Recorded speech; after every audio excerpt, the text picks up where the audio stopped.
My granddaughter Celia asked me once why I smelled like cookies even when I hadn't been baking. She was 5 years old. She had climbed into my lap without asking, the way 5-year-olds do, with the complete physical confidence of a child who has never once questioned whether she is welcome. And she pressed her face against my neck and breathed in and then looked up at me with the particular seriousness of a child conducting an investigation. "Why do you smell like cookies, Grandma?" I told her I didn't know, that maybe it was my lotion, that maybe it was just what grandmas smelled like. She considered this for a moment.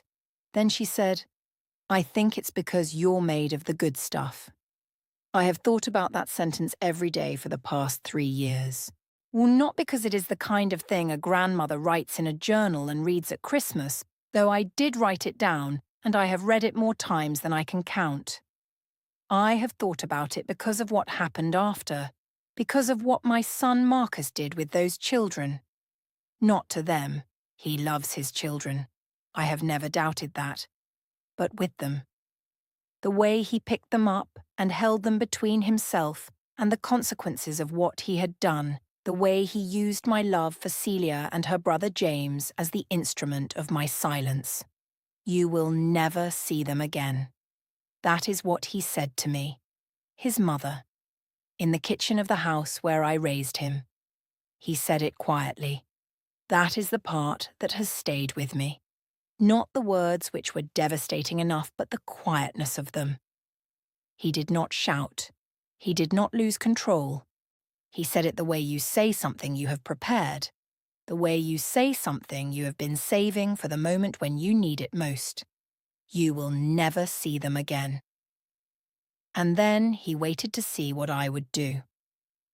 My name is Evelyn. I am 65 years old.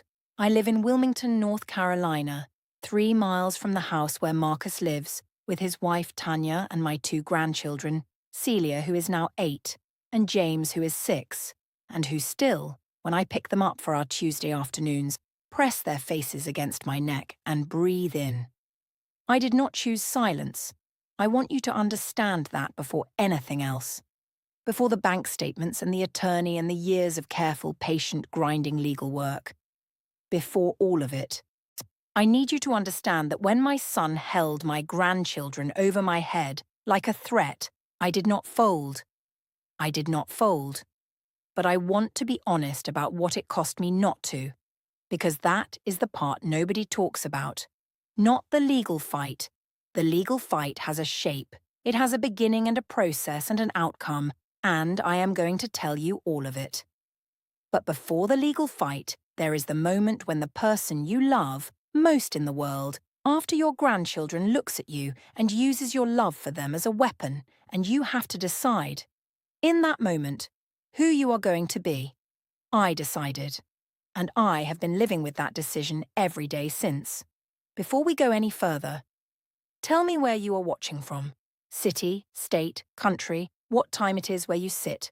Drop it in the comments right now. And I want to know who is in this with me today. And I need to ask you something before we start. If someone told you that fighting for what was right meant risking the people you loved most, would you fight? Leave your answer below. Because that is the question this story is built on. And if you are not subscribed, do it now. Because Evelyn has something to say. And she has waited long enough to say it.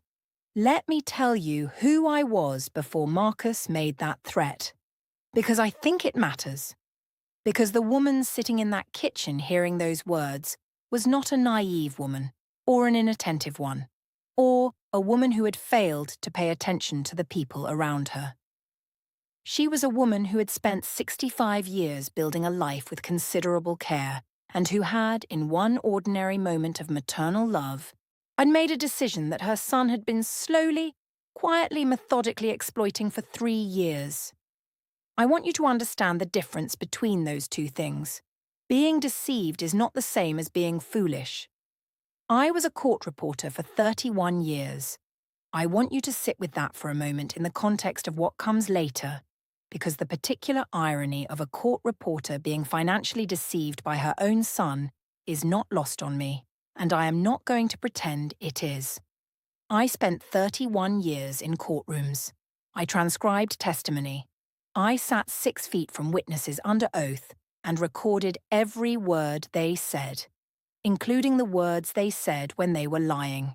And I developed, over 3 decades of that work, a finely calibrated sense of when a person's account of events did not hold together. I missed it with Marcus. And I have thought about why for 3 years, and I have arrived at the answer that I think is true, which is this: the same attentiveness that made me good at my job was the thing Marcus used against me. I was paying attention. I was watching his face and listening to his words and reading the room the way I had always read rooms. And what I saw every time I looked at my son was my son, the person I had raised, the person whose face I had known since before he had a face to know. The person for whom my attentiveness had a blind spot built in, a specific structural inability to hold what I was seeing and what I knew about him in the same frame at the same time. That blind spot has a name. It is called love. I raised Marcus alone. His father Raymond left when Marcus was 4 years old. Not dramatically, not with a confrontation or a crisis, but in the gradual, erosive way that some men leave, becoming less present by degrees until one day the degree of absence crossed a threshold and became simply gone. Raymond lives in Charlotte now. He and Marcus have a relationship that I would describe as cordial and infrequent, the relationship of 2 people who share biology and goodwill and not much else. I do not have feelings about Raymond that are worth describing in detail. He made his choices, and I made mine, and mine included raising our son in a house in Wilmington with a court reporter's salary and my mother's help on the afternoons when the court ran late. My mother, Eleanor Price, who is the finest woman I have ever known and who died in 2019 at 83 and who I miss with the specific, an ongoing ache of a woman who understood too late that her mother was also her best friend. Eleanor lived with us from the time Marcus was 7 until he left for college, and the 3 of us, my mother and my son and I, had the particular closeness of a household that has figured out how to be enough for itself. We ate dinner together every night. We went to church on Sundays. We played cards on Friday evenings with a seriousness that belied the fact that the stakes were typically a nickel a hand. Marcus was a good child. I need to say that because it is true and because I am trying to tell the whole truth, and the whole truth includes the parts that make what he did harder to understand. He was kind as a child, genuinely, naturally kind, naturally. The kind of child who noticed when someone was left out and did something about it without being asked. He was attentive to my mother in the years of her decline with a tenderness that I watched and felt grateful for every time I saw it. He called me every Sunday for 15 years after he left for college without being reminded, because he understood that the Sunday call mattered and because mattering to the people you love was something he had been raised to take seriously. That was the Marcus I knew, that Marcus existed. I am telling you this because I need you to understand that when I added him to my account, I was not adding a stranger. I was not adding a person I had assessed as unreliable or untrustworthy or capable of what came next. I was adding my son, the person who had called me every Sunday for 15 years. The person whose children climbed into my lap, without asking, and pressed their faces against my neck. The health scare was in October of 2020. A cardiac event, not a heart attack, the cardiologist was careful about that distinction, but an arrhythmia serious enough to require hospitalization for 4 days and a subsequent period of monitoring and medication adjustment that left me, for approximately 6 weeks, less capable of managing the ordinary administration of my life than I was accustomed to being. I am not a woman who asks for help easily. I want to be honest about that because it is relevant. Because the difficulty I have always had with asking for help meant that when I did ask, or when I accepted an offer of it, it carried a weight that ordinary requests do not carry. It meant something. It was a signal of genuine need. Well, Marcus came from Raleigh the day I was hospitalized. He was there when I came home. He stayed for a week, sleeping in his old bedroom, making sure the medications were taken on the right schedule, and the refrigerator had food in it, and the bills that needed to be paid were paid. He was attentive in the precise, practical way that the situation required, and I was grateful in the way that you are grateful when someone shows up completely and does the right thing without being asked. On the 5th day, he said, "Mama, I want to be able to help with the bills when I'm not here, in case you have another episode, in case there's something that needs to be handled and you can't get to the bank." I looked at him. It was a reasonable thing to say. It came from a reasonable place. Or it presented itself as coming from a reasonable place. Which is not the same thing, but which I could not distinguish at the time. I was 62 years old, and I had just spent 4 days in a hospital bed being told that my heart had done something it should not have done, and I was sitting in my kitchen with my son who had driven 3 hours to be there, and who was asking to be added to my checking account so he could help with bills. I said yes. I want to tell you what I was thinking when I said yes, because I think the thinking matters. I was thinking about my mother, about the year before she died, when her own finances had become difficult for her to manage, and when the difficulty had added a layer of anxiety to an already anxious time that had not needed to be there. I was thinking about how I had wished, in those months, that we had set something up earlier, that we had made the practical arrangement before it became urgent, before the urgency itself became a source of stress. I was thinking, this is sensible. This is the thing a sensible woman does. I was thinking, this is Marcus. We went to the bank together, Wells Fargo on Market Street, a branch I had been using for 22 years. The banker who handled the account addition was a young woman named April, who explained the process with the practiced efficiency of someone who has done this many times and for whom joint account additions between family members are entirely routine. She explained that Marcus would have full access to the account, that he could make withdrawals and transfers, that both names would be on the account with equal authority. I signed the paperwork. Marcus signed the paperwork. We drove back to my house and he made lunch, and that evening he drove back to Raleigh and I went to bed thinking that I had done a sensible thing. He made his first withdrawal 9 days later. I did not know that for 3 years. That is the part I want you to understand about how this works, because I think there is a version of this story that people hear and say, why didn't she check her statements? Why didn't she notice? And I want to address that directly and honestly. I am a court reporter. I am attentive. I am not a woman who floats through her financial life without paying attention. But I trusted him, and trust, and when it is deep enough, and old enough, and built on 30 years of Sunday calls, and Christmas dinners, and a child pressing his face against his grandmother's neck and breathing in. Trust of that kind does not prompt you to audit. It does not make you look at your bank statement with the specific suspicious attention of a woman who is checking for theft. It makes you look at your bank statement the way you look at it when you are not looking for anything. I was not looking for anything. I was looking at the balance. The balance was always roughly where I expected it to be, because Marcus was not taking large amounts. He was taking small ones, 300 here, 500 there. Once, in July of 2021, I had $1,100 in a single withdrawal that I registered as slightly unusual, and then did not think about again because $1,100 was within the range of things I might have spent and not immediately remembered, and because it was Marcus. Small amounts, consistent, invisible in the aggregate until they weren't. 3 years, $212,000, gone. I want to tell you about the Sunday calls, because if you are going to understand how a woman who spent 31 years listening to testimony, who was trained professionally to detect when an account of events did not hold together, if you are going to understand how that woman missed what Marcus was doing for 3 years, you need to understand the Sunday calls first. Every Sunday, without exception, 52 weeks a year. From the September he left for NC State at 18 years old until the October, I sat across from him at the kitchen table with 12 pages of highlighted bank statements between us.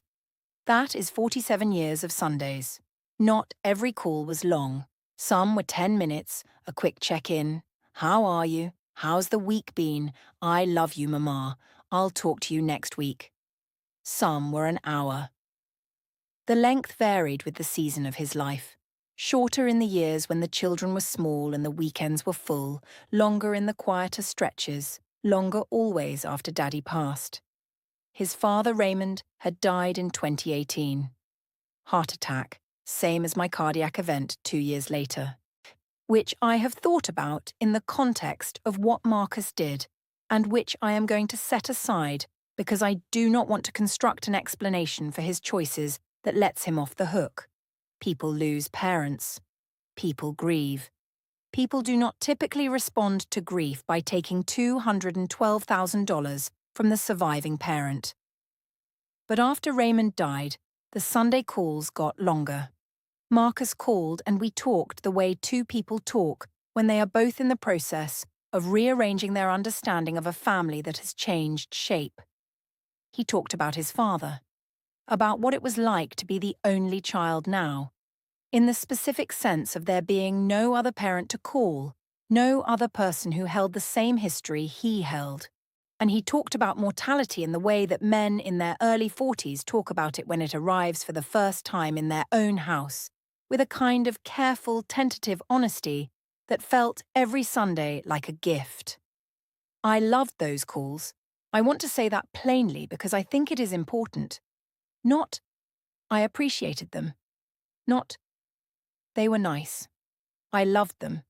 They were one of the organizing pleasures of my week.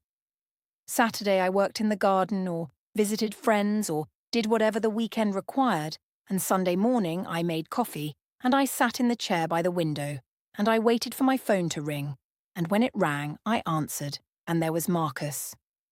Every Sunday. For 47 years. He called the Sunday after he was added to my account. We talked for 45 minutes, about my recovery, which was going well, about Celia, who had just started kindergarten and who had informed Marcus that her teacher was the nicest person in the world except for Grandma. About a project at work he was cautiously optimistic about the weather in Raleigh, which was doing something unreasonable for October. He made his first withdrawal 3 days later. I know that now. At the time, I knew nothing except that it was a good Sunday call and that I felt hanging up the particular warmth of a woman who knows she is loved by her son and who finds that knowledge sufficient. I want to also tell you about Celia and James, because Marcus did not use them as a threat in a vacuum. The threat had weight because the relationship had weight. Because those Tuesday afternoons were not an arrangement or a schedule, but the specific, irreplaceable texture of my grandchildren's presence in my life. Celia, who asked why I smelled like cookies. James, who was 4 years old when I started the Tuesday afternoons, and who had, over the following years, appointed me the official authority on 3 things: dinosaurs, card games, and the correct way to make biscuits from scratch. I taught James to make biscuits when he was 5. He stood on a step stool at my kitchen counter in Wilmington, with flour on his face and the concentrated seriousness of a child who has been told this is important and who has decided to treat it accordingly. We made 4 batches that afternoon. The first was too dense. The second was better. The third was nearly right. The fourth James declared perfect and ate 3 of before dinner, which I allowed because some rules exist to be relaxed on biscuit days. That is what Marcus threatened, not an abstraction, not a legal arrangement or a financial negotiation, or a line item in the balance of what was owed. He threatened biscuit days. He threatened Celia's Tuesday afternoons. He threatened the specific, ordinary, irreplaceable accumulation of a grandmother's presence in 2 children's lives that cannot be reconstructed once it is interrupted, that loses something permanent in the losing of it, even if it is eventually returned. He knew exactly what he was doing. That is the part I have sat with longest. Not the money. The money is a problem with a legal solution, and I have pursued that solution with everything I have. The money, in the end, is money. What I have sat with is the knowledge that my son looked at the thing I loved most in the world and understood, with complete clarity, that it was a lever. That he had been watching me love those children for years and had filed the information away and had retrieved it at the precise moment he needed it. And he used it quietly. That is the thing about Marcus that I have had to reckon with. Not just what he did, but how he did it. The small withdrawals, the continued Sunday calls, the continued Tuesday afternoons, right up until the confrontation, Celia still climbing into my lap, James still requesting biscuits, none of it interrupted or altered, or showing any sign of the thing that was happening underneath it. He was able to do all of it at the same time. The love was real. The theft was real. Both things, at the same time, are for 3 years. I do not know what to do with that. I have been living with not knowing what to do with it for a year now, and I have arrived at the conclusion that I may never fully know. That the mind that can hold both of those things simultaneously, genuine love for a person and the ongoing decision to steal from them, is a mind that operates by a logic I do not have access to. That trying to understand it completely is its own kind of trap, a room you can spend forever in without finding the door. I stopped trying to find the door. I focused on the money, and on the attorney, and on making sure that whatever Marcus believed about what would happen when he made that threat, whatever calculation he had run, whatever version of Evelyn he had constructed in his head, the version that would fold when the grandchildren were put on the table, making sure that version was wrong. He had known me for 41 years. He had called me every Sunday for 41 years. He should have known better. It was Renata who found it. My younger daughter, 38 years old, lives in Durham, works in hospital administration with the specific organised competence of a person who has spent her career managing complicated systems and who applies that competence to every area of her life, including, as it turned out, her mother's bank statements. Renata had been asking me for 2 years to let her take a look at my finances. Not because she suspected anything.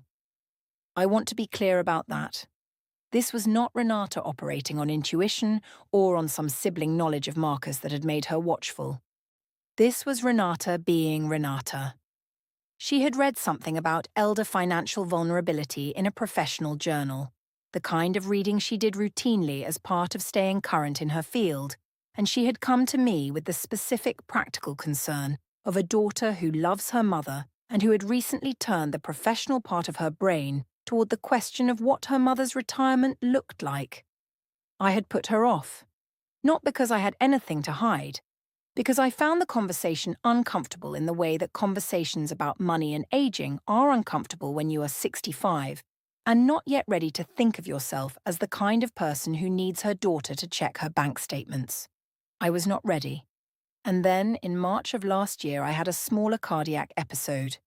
Nothing requiring hospitalization. A warning rather than an event, but enough to make me sit in the cardiologist's office afterward and think about the conversations I had been deferring and decide that the deferring needed to stop. I called Renata that evening. I told her she could look at whatever she wanted to look at. She came the following Saturday with her laptop and a yellow legal pad, and the focused, unhurried manner of a woman who has cleared her schedule for this, and who is not going to be rushed through it. We sat at the kitchen table, the same kitchen table where Marcus would later make his threat, which I did not know yet, which the kitchen table did not yet have that association. And I gave her my banking login, and she started pulling statements. She was quiet for a long time. I made tea. When I brought it to the table and I set a cup in front of her, and I looked at her face, and I saw something there that I did not immediately name but that I recognized. The expression of a person who has found something they were not looking for, and who is taking a moment to be certain of what they are seeing before they say anything. "Mama," she said. Her voice was careful. The specific careful of a woman who is deciding, in real time, how to say something that is going to change the temperature of the room. "What?" I said. She turned the laptop toward me. She had pulled 3 years of statements, and she had sorted the withdrawals by source, and she had highlighted, in yellow, every transaction that bore Marcus's name or that traced, Through the transfer records she had also pulled, back to an account in his name. The highlighted transactions covered most of the page. I looked at the screen. I looked at the yellow. I want to tell you what it is like to look at a bank statement and understand, for the first time, that the yellow highlighting is your retirement. That every line of it represents a decision someone made, quietly and repeatedly, over 3 years of Sunday calls and Tuesday afternoons and biscuit days with your grandson. That the document in front of you is not an abstraction, but a timeline. A specific dated record of the parallel life your son had been living inside the life you thought you shared. September 14th, October 2nd, October 23rd, November 7th. Page after page, 300 here, 500 there, 100. The occasional larger withdrawal that I now understood had not been an anomaly, but simply a month when the need was greater and the confidence that I would not check had solidified into certainty. How much? I said. Renata looked at her legal pad. She had been adding while I was making tea. $212,460, she said. She said it the way you say a number when you have checked it twice, and you are certain of it, and you are not going to soften it because softening it would not make it smaller, and your mother deserves the accurate number delivered by someone who loves her rather than discovered alone. I sat down. I want to tell you what that moment felt like with the accuracy I promised you, which means telling you that it was quieter than I expected. I had always imagined, in the abstract way you imagine catastrophic things before they happen to you, that a discovery of this magnitude would arrive with noise, with the specific violent quality of something breaking. It did not feel like breaking. It felt like subtraction, like something that had been present in the room for 3 years, solid and assumed and entirely unexamined, had simply ceased to be there. Not dramatically, not with noise, just gone. The way a sound stops and you only realize it had been there by the quality of the silence it leaves behind. $212,000. Gone. Renata reached across the table and put her hand over mine. She did not say anything. There was nothing to say that the yellow highlighting had not already said. We sat like that for a while. Then I said, I need to see him. I know, Renata said, and in person, I said. Not on the phone. I know, she said again. I need you to not call him first, I said. I need him to come here not knowing what I have. Renata looked at me. The expression on her face was the expression of a woman who has just understood that her mother, in the middle of the worst discovery of her life, is already thinking strategically, already controlling the terms, already the court reporter with 31 years of watching testimony go wrong when the witness controlled the room. Okay, she said. I called Marcus the next morning. Sunday. Of course it was Sunday. The call I made to summon him was on the same day as every other call we had ever had, which was either a coincidence or the universe's sense of symmetry, and I have not decided which. I called him on a Sunday morning from the chair by the window where I always sat for the Sunday calls, and I told him I needed to see him, that I needed him to come to Wilmington, that it was important. He asked if everything was all right. I said I just needed to see him. He came on a Thursday. He arrived at 11 in the morning looking the way Marcus always looked, composed, unhurried, the easy physical confidence of a man who is comfortable in his own skin. He came in through the back door the way he always had since he was a teenager, and he kissed my cheek and he said, "What's going on, Mama?" in the tone of a man who does not know what is coming. Or who wants me to believe he doesn't. I had the statements on the kitchen table. Not all of them. Renata and I had selected the clearest summary, the one that showed the total most legibly, with the highlighted transactions organized by date, 12 pages, 3 years, $212,460 in yellow. I did not say anything.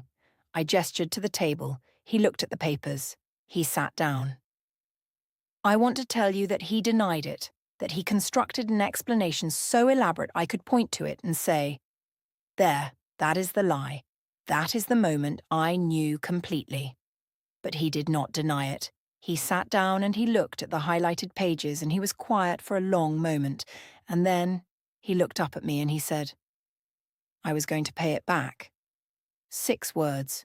Not, I didn't do it. Not, there's been a mistake. Not any version of a story that might have given me somewhere to put what I was feeling other than directly at him. I was going to pay it back. When? I said. Might when things leveled out, he said. I looked at him. Marcus, I said. That money was my retirement. I know, he said. 31 years of work, I said. I know, Mama. Do you have it? I said. Any of it? A long pause that answered the question before he did. Not liquid, he said. Not liquid. He told me then. Not everything. I would learn the full shape of it later through Renata and through the attorney and through the discovery process. But enough. Business debt. A series of investments that had not performed, a pattern of optimism about timelines and returns that had persisted past the point where optimism was warranted. A decision made, apparently, in the first week after he was added to my account, that my money was available as a bridge to when things leveled out. I need it back, I said. All of it. Every dollar. He looked at the table. Mama. Every dollar, Marcus. He was quiet, and then something shifted in his face. Not guilt. The guilt had been present since he sat down. This was different. This was the thing underneath the guilt, the thing he had been holding in reserve. I watched it move across his face the way I had watched witnesses across 31 years of courtrooms. The moment when a person stops performing their feelings and starts performing their strategy. Calculation. Mama, he said, I need you to think carefully about what you're saying. I have thought carefully, I said. If you pursue this legally. He stopped. He looked at me with the eyes I had known for 41 years, the eyes his children had inherited, with the eyes I had looked into 10,000 times across Sunday, calls and Tuesday afternoons and biscuit days. Tanya won't allow the kids to come here. You understand that.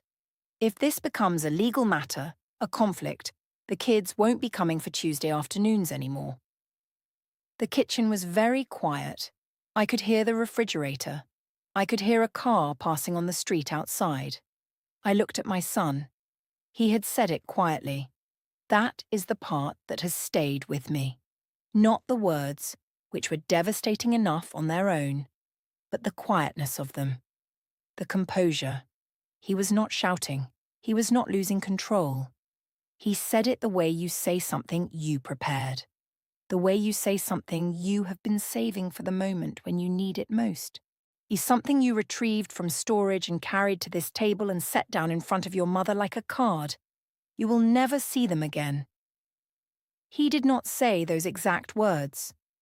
What he said was what I just told you. The careful version, the version that could be walked back if needed. But that was the meaning. That was the card on the table.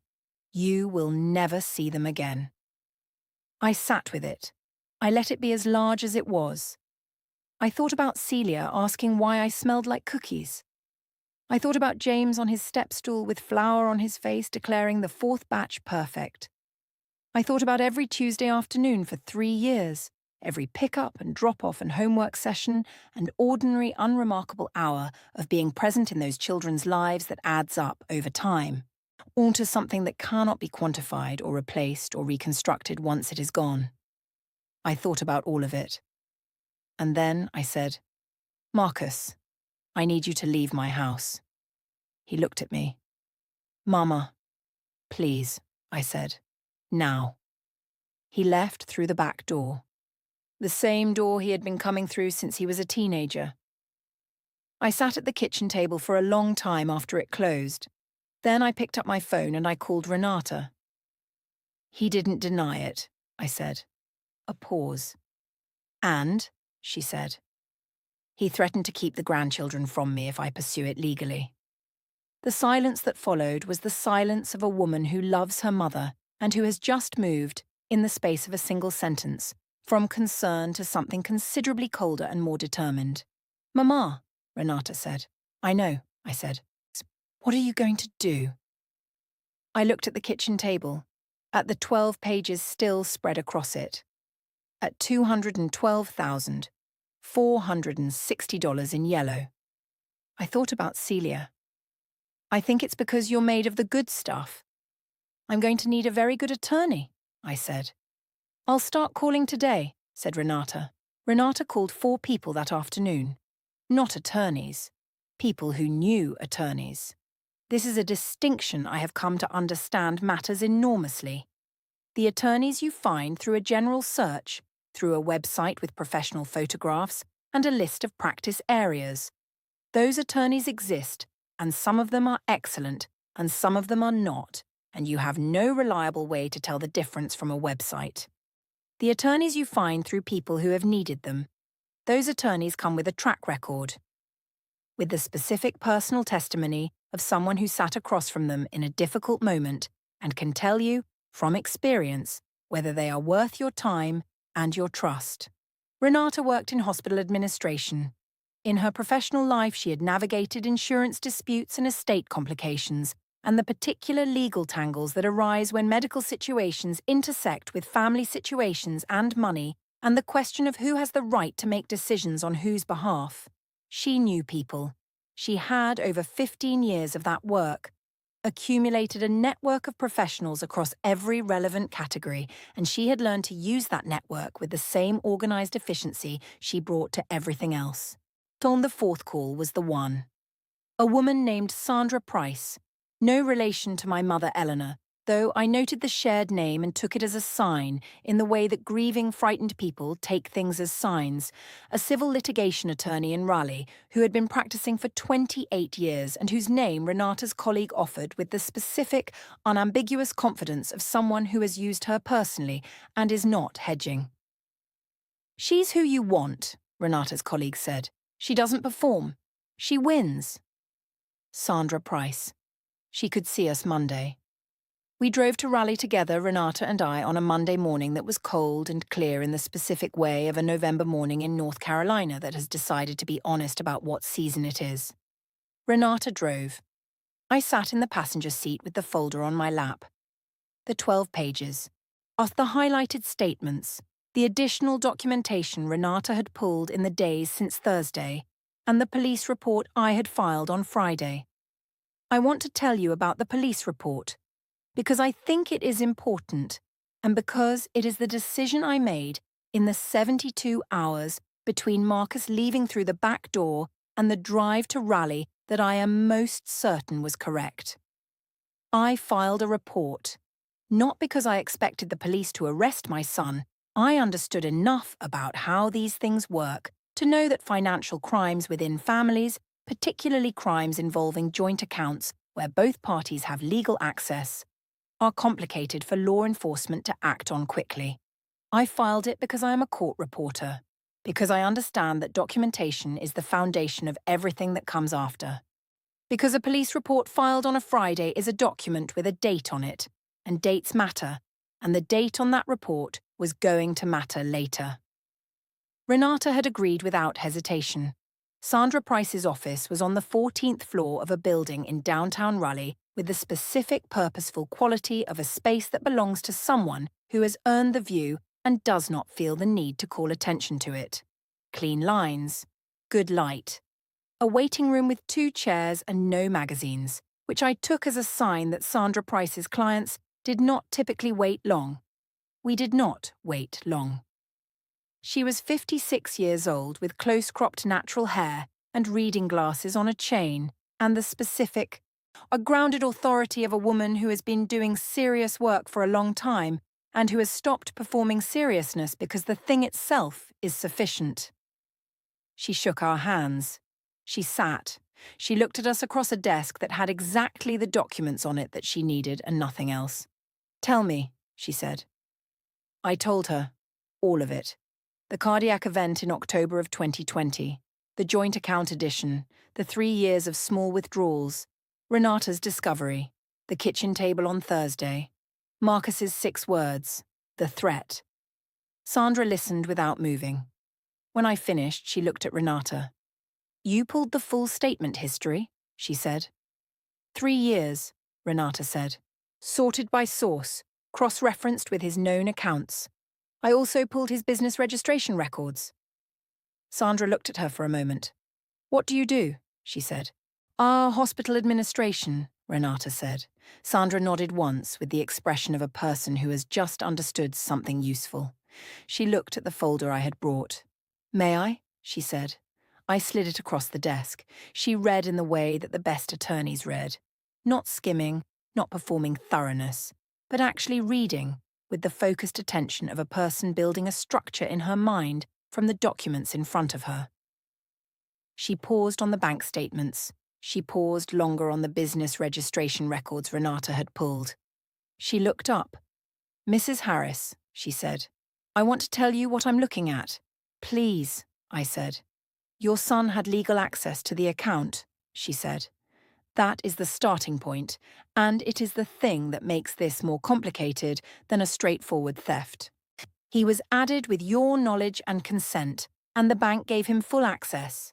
In the absence of any agreement limiting that access, any written arrangement specifying what the account addition was for and what it was not for, he was technically authorized to make withdrawals." I looked at her. "Technically," I said. "Technically," she confirmed. "However," she paused in the way of an attorney who has been saving the "however." "The law recognizes that authority and authorization are not the same thing. The fact that he could make withdrawals does not mean he was authorized to make withdrawals for his own benefit. What you described when you added him to the account was a specific, limited purpose: bill payment during a health crisis. That purpose defines the scope of his authority regardless of what the bank paperwork says." "Can we prove that?" I said. "Can you prove you told him the purpose?" she said. I thought about the conversation at the kitchen table before we went to the bank. The specific words Marcus had used. "In case you have another episode, in case there's something that needs to be handled, and you can't get to the bank."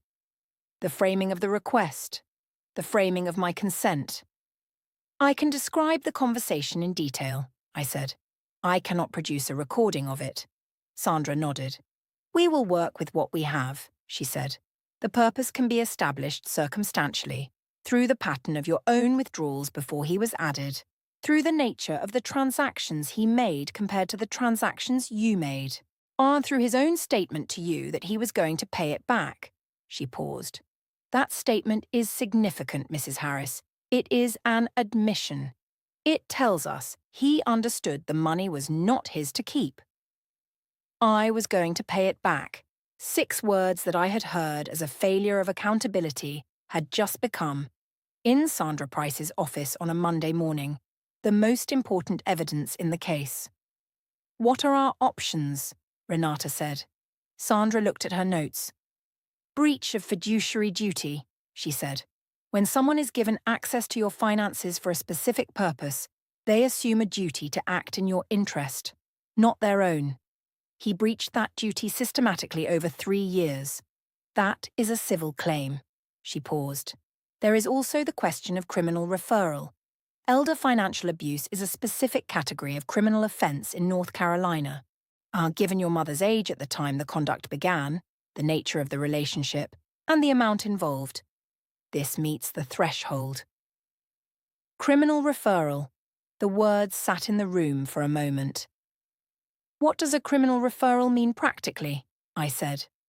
"It means we report to the district attorney's office," Sandra said. "They investigate and decide whether to prosecute. It is not our decision. Once we make the referral, we do not control the outcome.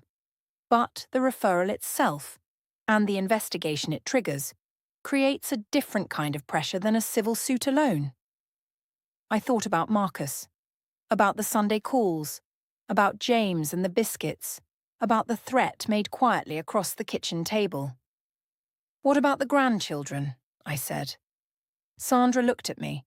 I told her about the threat, the specific words, the careful version. "Tanya won't allow the kids to come here," the thing underneath the words, which was the thing he had actually meant. Sandra was quiet for a moment. That threat has no legal basis, she said. A parent can make decisions about their children's contact with extended family. But if that decision is being made as retaliation for legitimate legal action, if it is being used as leverage to prevent you from pursuing a valid claim, that is a relevant factor. She paused.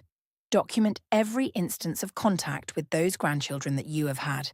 Every Tuesday afternoon, every visit, every communication. If he attempts to restrict access in response to legal action, we want a record of what the relationship looked like before. I had already started the list. I had started it Friday morning. 18 months of Tuesday afternoons, all documented from memory and from the photographs on my phone, and from the texts Tanya and I had exchanged about pickups and drop-offs and the occasional schedule change. Renata had helped me organise it Saturday evening at the kitchen table. Sandra looked at me. You started the list, she said. Friday, I said. She looked at me for a long moment. Mrs. Harris, she said, I want to tell you what Marcus actually did with the money. She had the business registration documents in front of her. Marcus had a business, a consulting firm registered in Wake County in 2019. 1 year before my cardiac event, 1 year before he was added to my account. It had 3 clients in its first year, then 2, then none. By the time he was added to my account, the business was generating no revenue and carrying debt from its operational period. Lease on an office he no longer needed, equipment he had purchased on credit, a business line of credit he had taken out in 2020 that he had been servicing inconsistently. My money had gone into the gap, not into one dramatic bad decision, not into anything with the clarity of a single wrong turn, into the gap, the ongoing widening 3-year gap between what his business had cost and what it had returned, managed month by month with my retirement account as the buffer between what he owed and what he could pay. $300 in September, $500 in October, the occasional $1,100 when the gap was wider. Month after month, $212,460 has gone into the gap. The firm was called MH Consulting, M for Marcus, H for Harris. My name. In the name of the business, he used to drain my account. I sat with that for a moment. Sandra watched me sit with it. Are you all right? She said. I thought about it. No, I said. But I'm ready. Sandra nodded. Then let's start, she said. Sandra filed on a Wednesday, 11 days after our Monday meeting. 11 days in which she had taken the documentation Renata and I brought her, supplemented it with her own research into Marcus's business records and the bank's transaction history, and constructed a civil complaint that she described to me with the specific understatement of a woman who does not traffic in false modesty, as thorough. I had read it the evening before she filed. 41 pages. I now want to tell you what it felt like to read a 41-page legal document about my son. Not the legal part.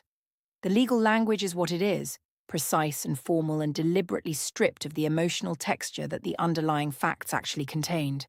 The facts themselves. The dates and amounts and the specific accumulated record of 3 years of my son's choices laid out in the sequential, unambiguous language of a civil complaint that had been prepared by a woman who did not perform and who won. It felt like reading a biography of a stranger. That is the most accurate description I have. Not because I did not recognize Marcus in those pages. I recognized him completely. Every detail confirmed what I already knew. But because the person those pages described, the person who had looked at his mother's cardiac event as an opportunity, who had opened a business in her name and drained her retirement into its failure, who had threatened her grandchildren when she found out, that person was not the person I had known for 41 years. They were the same person. That was the thing I kept arriving at and kept having to sit back down with. The same person. Sandra filed on Wednesday morning and called me at noon. It's in, she said. Good, I said. Marcus will be served within the week, she said. I want to prepare you for the range of responses. He can retain an attorney and contest the filing. He can attempt to negotiate a settlement before it goes further. He can do nothing. which would be inadvisable, but which some people choose when they are not yet ready to accept the reality of their situation. A pause. Given what you've told me about him, the composure, the preparation, the way he delivered the threat, I expect he will retain an attorney. How quickly? I said. Quickly, she said. He has been thinking about this since Thursday. He knew this call was coming. She was right. Marcus was served on a Friday. He retained an attorney by the following Tuesday. I know this because Sandra called me Tuesday afternoon to tell me she had received a communication from a firm in Raleigh called Whitfield and Associates. I looked them up before she finished the sentence. General civil practice. 12 attorneys. A website with the specific and curated language of a firm that wants to appear larger and more formidable than it actually is. Not Sandra Price. Not 28 years of winning. I noted the asymmetry and said nothing about it. What Marcus did next I had not anticipated. Not the attorney. Not the contest. What I had not anticipated was the letter. Not a legal letter. A letter. Handwritten. In Marcus's handwriting, which I have known since he was 7 years old and which has not changed in the specific, recognizable way that a person's handwriting does not change even when everything else about them apparently can. It arrived on a Thursday, 10 days after he was served. 3 pages. He said he was sorry. He said he had made choices he could not defend. He said he had told himself for 3 years that he was going to fix it before it became what it became. That the fixing was always just ahead. 1 more month, 1 more client, 1 more quarter of improvement that did not arrive. He said the threat about the grandchildren was wrong. He did not walk it back in the sense of saying he had not meant it. He said it was wrong, that he had been frightened, and that being frightened had caused him to say something he should not have said, and that he was not going to follow through on it, regardless of what happened legally. I read that part 3 times. I did not call him. I did not respond to the letter.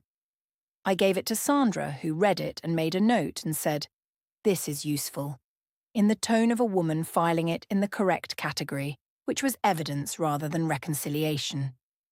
And then I sat with it, not with the legal usefulness of it, with the other thing, with the specific, near exhausting complexity of receiving an apology from a person who has harmed you significantly and trying to locate, somewhere in the range of things you feel about it, something that is not either dismissal or capitulation. I did not dismiss it. I did not let it change anything about what I was doing legally.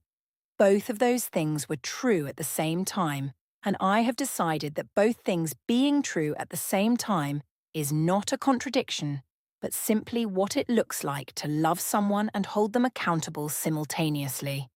It looks like this. It looks like reading the letter 3 times and giving it to your attorney. The grandchildren question did not wait for the legal process to resolve. Tuesday came the week after he was served. I did not know if they would come. I had Sandra's advice. Document the relationship. You document any restriction of access. And I had Marcus's letter saying he was not going to follow through on the threat, and I had the specific suspended uncertainty of a woman who does not know until she hears a car in her driveway whether her grandchildren are going to walk through her door. I heard the car at 3:15, Tanya's car. I recognized it before I saw it, the sound of the engine, which I had been hearing in my driveway for 3 years of Tuesday afternoons. I watched from the kitchen window. Tanya parked. She got out. She opened the back door. Celia got out first, the way Celia always did, quickly, already moving, already oriented toward the house before her feet were fully on the ground. James came next, slower, and carrying his backpack with the specific focused care of a 6-year-old who has been told something important is in it and who is taking the responsibility seriously. They came up the walk. I opened the door before they knocked. Celia looked up at me. "We brought the card game," she said. "James picked it." I looked at James. He held up the backpack. "I thought you might want to play," he said. I let them in. I did not cry until after Tanya had driven away and the children were at the kitchen table arguing pleasantly about which card game to play first, and I was at the counter making them a snack, and I had my back to them, and I had approximately 45 seconds of privacy. 45 seconds. Then I turned around and put the snacks on the table and sat down across from my grandchildren, and James dealt the cards with the focused ceremony of a child who takes card dealing seriously, and Celia immediately accused him of dealing himself extra cards, which he denied with the specific indignation of a person who has been falsely accused, and the afternoon was exactly what Tuesday afternoons had always been. Ordinary, irreplaceable, still mine. I called Sandra that evening. They came, I said. Good, she said. Tanya brought them herself, I said. A pause. That's significant, Sandra said. It tells us something about the dynamic in that house, about who made the threat, and whether it represented both of them or one of them. I thought about that. About Tanya, whom I had known for 14 years, and who had always been warm with me in the specific, careful way of a daughter-in-law who is navigating the relationship between her husband and his mother, and who has, over 14 years, found a way to occupy that space that works for everyone, who had never, in 14 years, given me reason to believe that her feeling toward me was anything other than genuine, who had put her children in the car on a Tuesday and driven them to my house 10 days after her husband was served with a civil complaint. It was Marcus, I said. I think so too, Sandra said.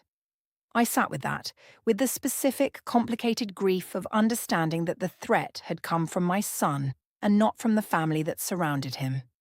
That Tanya had made her own decision. That the children had been protected from the worst of what their father had done by a woman who understood, without being told, that some things should not be used as weapons. I was grateful to her. I am still grateful to her. The gratitude and the grief and the legal fight all live in the same space, and I have stopped trying to organize them into an order that makes sense, because the order that makes sense has not arrived yet and may not for some time. What I know is that Celia and James came on Tuesday, and the Tuesday after, and the Tuesday after that, and that James on the third Tuesday requested biscuits. We made 4 batches. The first was too dense. Discovery began in January, 6 weeks after Sandra filed. 6 weeks that had been filled with the specific procedural work of a legal matter in its early stages. Document requests, communication through attorneys, the formal measured exchange of information between 2 sides that have stopped talking directly to each other and have handed the talking to people whose job it is to be precise about it. I had not spoken to Marcus since the Thursday he left through the back door. Not because Sandra had told me not to. She had given me the same general guidance that Beverly had given Harriet, that substantive conversations about the legal matter should go through the attorneys, but also because I did not know what to say. The letter had arrived and I had read it 3 times and given it to Sandra, and the words in it were not sufficient to bridge what was between us, and so the phone call did not happen. The Sunday calls stopped. I want to note that because it is significant in a way that is difficult to quantify. 47 years of Sundays, the call that had been the organizing constant of my week since Marcus was 18 years old. Gone. Not because either of us decided to end it formally, not because there was a conversation about it, but because the silence between us had grown too large for a Sunday call to cross, and we both knew it and neither of us tried. The first Sunday without the call, I sat in the chair by the window at the time I always sat, and I looked at my phone, and I did not pick it up. The second Sunday, I moved the chair. Discovery produced 412 pages of documents. Sandra called me when they arrived. It's more than I expected, she said. More what? I said. More complete, she said. Marcus kept records. I sat with that for a moment. Marcus kept records. My son, the man who had been taking money from my account in careful, incremental amounts for 3 years, had kept detailed records of every transaction. Not hidden records, not encrypted files or coded entries designed to obscure what they contained. Actual records. A spreadsheet, produced as part of Discovery, that listed every withdrawal by date and amount and purpose. He had written down what he used the money for, every entry. September 14th, $300. Office lease shortfall. October 2nd, $500. Equipment loan payment. November 7th, $400. Business line of credit interest. On and on. 412 pages of on and on. The 3 years of my retirement money catalogued in my son's handwriting, the same handwriting that had written 3 pages of apology on a Thursday, in a spreadsheet that accounted for every dollar. $212,460. Accounted for. Every cent. I want to tell you what I did when Sandra told me about the spreadsheet because I think the reaction is worth telling accurately. I did not feel satisfaction. I did not feel the specific, clarifying relief of evidence that confirms what you already knew. I felt something stranger and harder to name, a kind of sorrow for the person who had taken my money and then sat down and written it all out, entry by entry, as though the documentation of the taking somehow made it different from what it was.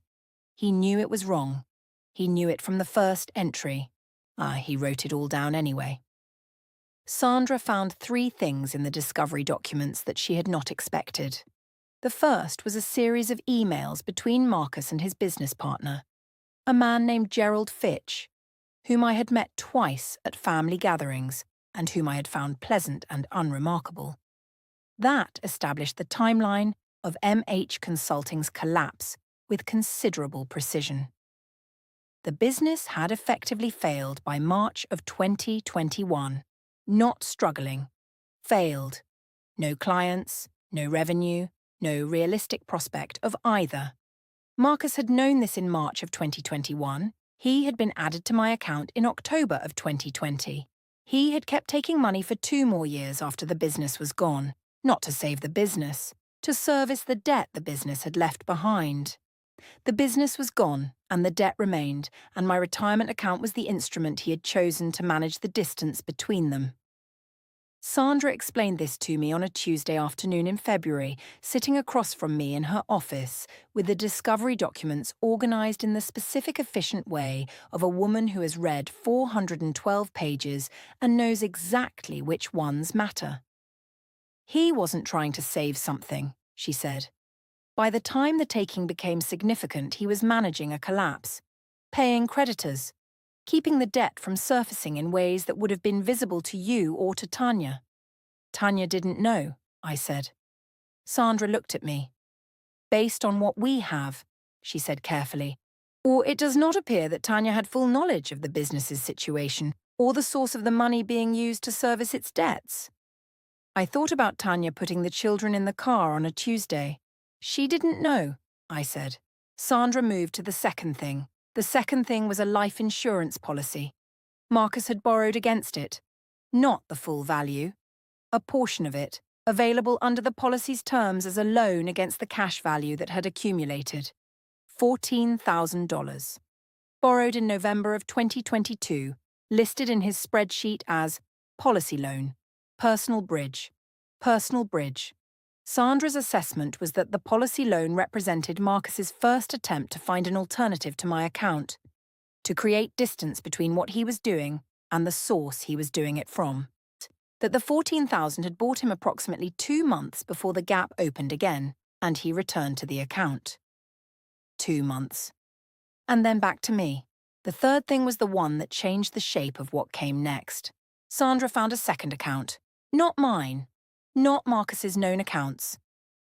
A second checking account, opened in January of 2022, 14 months after he was added to my account, at a different bank, in Marcus's name, that had not appeared in the initial financial records because it had been opened and closed within the same calendar year.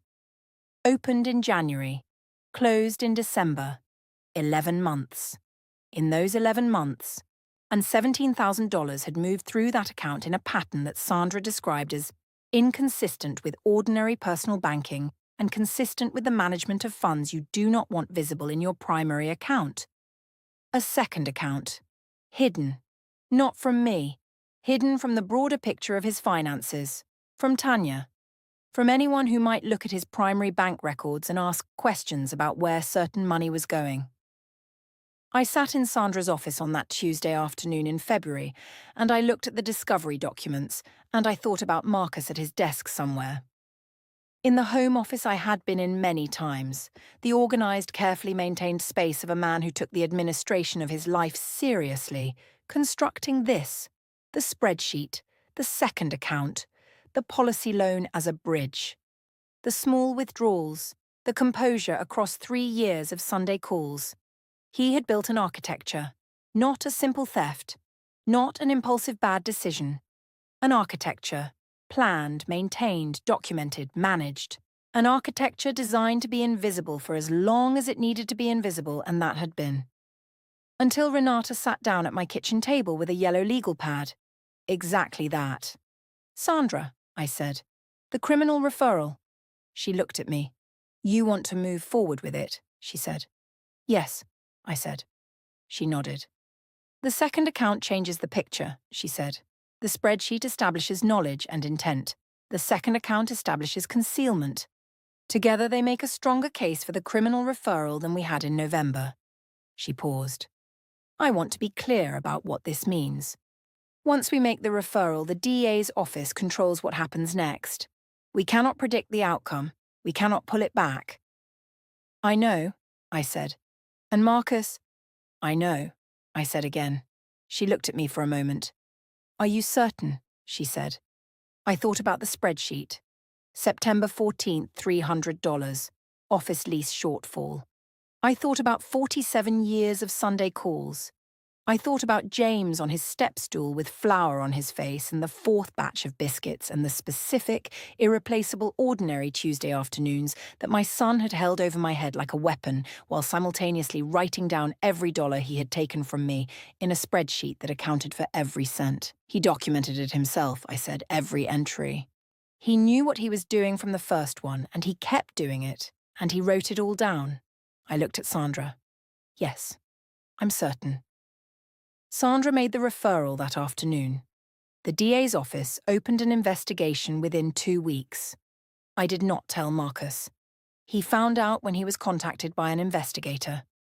He called me that evening, not through his attorney, not through any of the careful, measured channels that the legal process had established between us. He called me on a Sunday. Of course it was a Sunday, from the number I had been looking at every Sunday morning for 47 years without picking up. I answered. "Mama," he said. His voice was different, not composed, not the careful, not prepared voice of the man who had sat across the kitchen table and delivered a threat with the specific quietness of someone who has been saving it. This was the voice underneath that voice, the one I had known since before he knew how to make it do what he wanted. "Marcus," I said. "I didn't know it would go this far," he said. I sat with that. "I know you didn't," I said. "I'm sorry, Mama." "I know that too," I said. We were quiet for a moment. "I'm not going to stop," I said. "I need you to understand that. What I feel about you and what I am doing legally are 2 different things, and I am not going to let one change the other." A long silence. "Okay," he said. "Okay," I said. I hung up. I sat in the chair by the window. Not the same chair. I had moved it, as I told you, after the second Sunday without the call. But still by the window. Still in the place where I had always sat for 47 years of Sundays. The light was the same. The silence was different.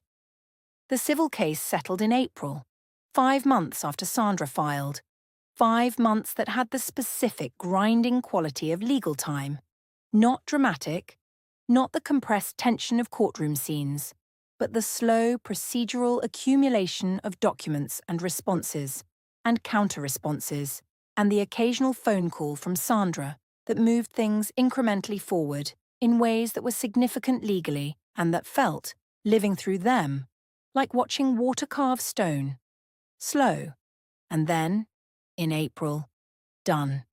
The settlement came from the discovery documents, specifically from the spreadsheet and the second account, which Whitfield and Associates had now seen in full, and which had apparently produced, like in the offices of Marcus's attorneys, the specific, sober reassessment that tends to occur when the evidence is more complete than your client initially represented. Sandra called me on a Wednesday morning. "Whitfield reached out," she said. "And," I said. "They want to talk settlement," she said. "What changed?" I said. "The second account," she said, "and the criminal investigation. When the civil exposure and the criminal exposure are both present and both substantial, people tend to become more interested in resolution." "What are they offering?" I said. "Full restitution," she said. $212,460, paid over a structured timeline with personal and property guarantees to secure the payment, plus legal fees. I sat with that. Full restitution, not a negotiated reduction. Not a partial payment dressed up as a settlement. The full amount, secured, with guarantees. "Why full?" I said. "Because the alternative," Sandra said, "is a civil judgment that goes on his record and a criminal case that could result in prosecution.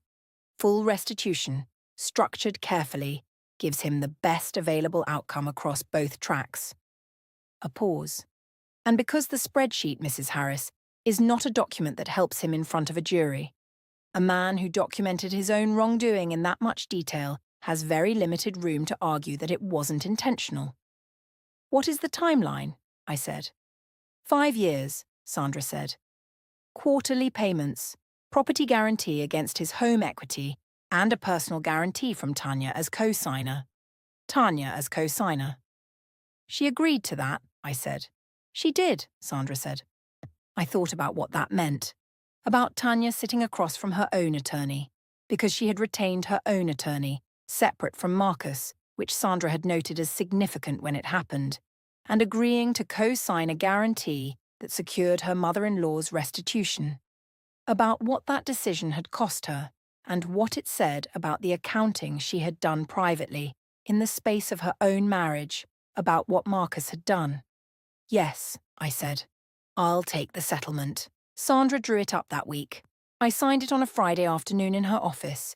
She handed me the pen, and I looked at the signature line, and I thought about the last time I had signed something that felt this significant. October of 2020, at the Wells Fargo on Market Street. With April the banker explaining the process in the practiced efficiency of someone for whom joint account additions are entirely routine. I signed. The criminal investigation ran its own course. The civil settlement was between me and Marcus. It addressed the money. The criminal investigation was between Marcus and the state of North Carolina. I was the victim and the complainant, but I was not the decision-maker. That was the DA's office. The DA's office investigated for 4 months. He was charged in June. Elder financial abuse. 1 count, covering the full period of the taking. A felony under North Carolina law, which has specific statutes addressing financial crimes against elderly victims. I was 62 when it began, which placed me within the protected category, which meant the charge carried enhanced penalties compared to an equivalent financial crime against a younger victim. Marcus's attorney negotiated a plea. He pleaded guilty in August. The terms of the plea included the civil settlement as a mitigating factor. The fact that he had agreed to full restitution, that he had cooperated with the civil process, that the money was being returned, which the court considered in determining the sentence. Sandra had anticipated this. She had structured the civil settlement specifically to create the strongest possible mitigating picture for the criminal proceeding. The sentence was 3 years probation. No incarceration. I want to tell you how I feel about that because I think honesty requires it, even when the honest thing is complicated. I had not sought incarceration. No, I had not filed the criminal referral with the goal of putting my son in prison. I had filed it because the second account and the spreadsheet represented a level of deliberate, concealed wrongdoing that I believed the law should see and respond to. And the law had seen it and responded to it in the way the law responds when a person has no prior record and has agreed to full restitution and has pleaded guilty without forcing the state to prove its case at trial. 3 years probation, a felony on his record, the specific permanent consequence of a conviction that will follow him in ways that 3 years of probation does not fully capture. In background checks and professional licensing, and the particular accounting that a record requires a person to do every time they are asked to disclose it. He will disclose it for the rest of his life. I did not seek that specifically. I am not sorry it is there. Both of those things are true. The first quarterly payment arrived in July, $53,115. My bank called to confirm the incoming wire transfer, and I sat at the kitchen table and I confirmed the transfer, and I sat for a long time afterward. Not celebrating. I want to be precise about that because I think the instinct to imagine a celebratory moment, the money returning, the fight ending, the woman who did not fold receiving what she was owed. I think that instinct misunderstands what this particular kind of winning actually feels like. It does not feel like celebration. It feels like the specific, unexhausted relief of a person who has been holding something very heavy for a very long time and who has just been allowed to set it down. Not joy. Relief. And underneath the relief, still present, still requiring management. The grief. For the money itself, which is returning but which spent 3 years somewhere other than where I put it.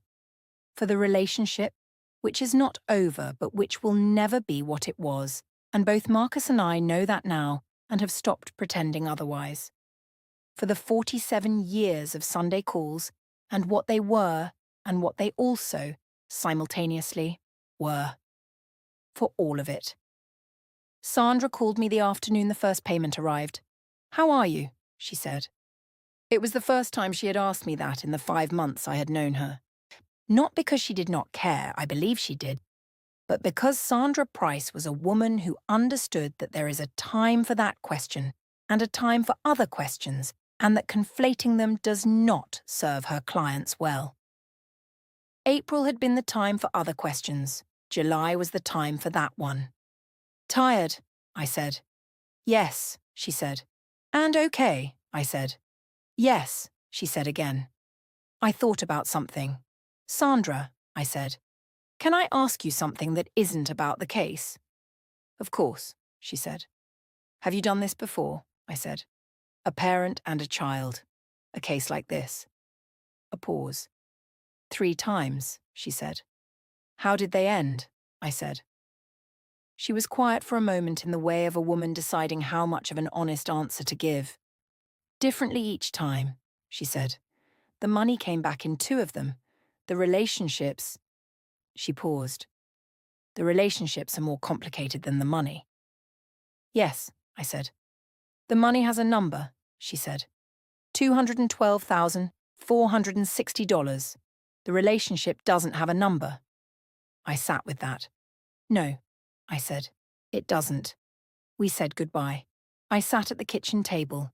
I thought about Marcus, about the Sunday calls, about the biscuits James had declared perfect, about the letter written in the handwriting I had known since he was 7, about the Sunday evening phone call when his voice was different and I had answered, and he had said Mama and I had said I know, and we had been quiet together across whatever the distance was between us now, the distance that does not have a number. I thought about Celia. "I think it's because you're made of the good stuff."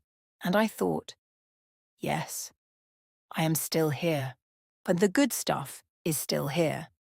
Whatever Marcus did with 3 years of Tuesdays and Sundays and $212,000, whatever architecture he built and whatever it cost me and whatever it cost him, he could not take that.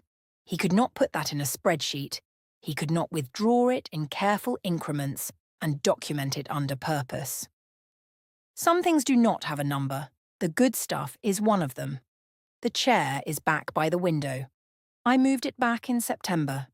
2 months after the first payment arrived, 3 months after Marcus pleaded guilty, on an ordinary Tuesday morning when I came downstairs and looked at where I had put it, and understood that I had moved it in grief, and that the grief, while not gone, had shifted enough that I could sit in the place I had always sat without the sitting being only about loss.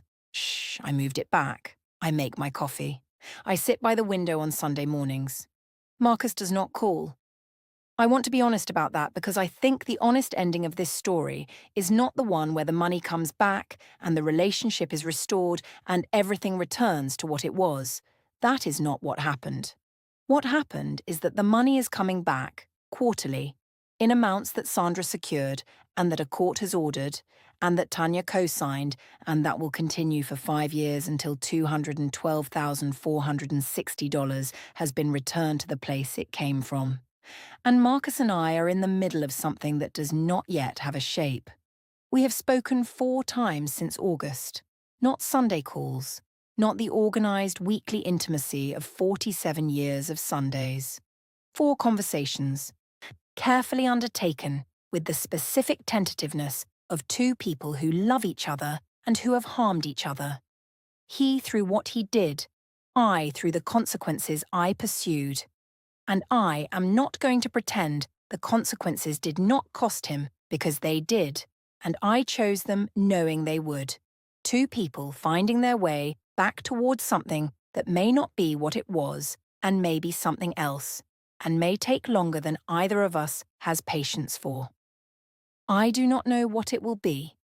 I am trying to stay in the not knowing without letting the not knowing become an excuse to stop trying. I want to say something to Marcus.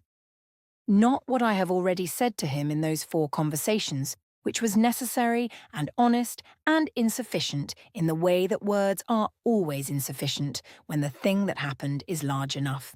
So something else. Something I have been carrying since September that I have not yet said directly.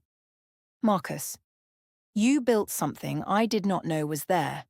You built it carefully and you maintained it and you documented it and you used the thing I loved most as a weapon when I found it, and you have spent the month since living in the consequences of all of that. I am not done being your mother. I want you to hear that clearly. What you did and who you are to me are 2 different things, and I am not going to let one erase the other, even when holding both of them at the same time is the hardest thing I have ever done. You are my son. You called me every Sunday for 47 years. You taught your daughter that grandmothers smell like cookies. You let your son request biscuits on Tuesdays and you brought him to my kitchen to learn to make them, and those things are real. All of it is real. That is the part that does not have a number. To everyone who is still here, tell me where you are watching from. City, state, country, what time it is where you sit. Drop it in the comments right now. I want to know who stayed with me through all of it. And before you go, I need to ask you something. If you found out tomorrow that someone you love had been taken from you, not a stranger, not someone you had reason to distrust, but someone you had built your life around, someone whose voice you knew before they knew how to use it, what would you do? Would you fight? Would you protect the relationship at the cost of the accountability? Would you find a way to do both at the same time? I leave your answer below. Because that is the question I have been living inside for a year, and I do not have a clean answer, and I am not going to pretend I do. What I have is this. I fought. I did not fold. I held both things at the same time, and it has cost me more than the money ever did, and I would do it again. And one practical thing before I go. If you have added a family member to your bank account for any reason, out of love or necessity or the specific vulnerability of a health scare, call your bank this week. Ask about transaction alerts. Ask about withdrawal limits. Ask about the options you have for monitoring an account that someone else has access to. Not because you should distrust the person you added, because the monitoring is not distrust. It is clarity. And clarity, as I have learned, not always something you want before you need it rather than after. If this story sat with you, if any part of it found the place in you that recognized it, share it. For the woman in your life who is about to add someone to her account out of love and who has not yet thought about what love without clarity can cost. Help me find her before the withdrawals start. And subscribe. Because I have more stories and every one of them is true, and every one of them belongs to a woman who did not fold when it would have been so much easier to fold. I am Evelyn. The chair is back by the window. The good stuff is still here. And on Tuesdays, James still requests biscuits. We always make 4 batches. The first is always too dense, and the fourth is always perfect.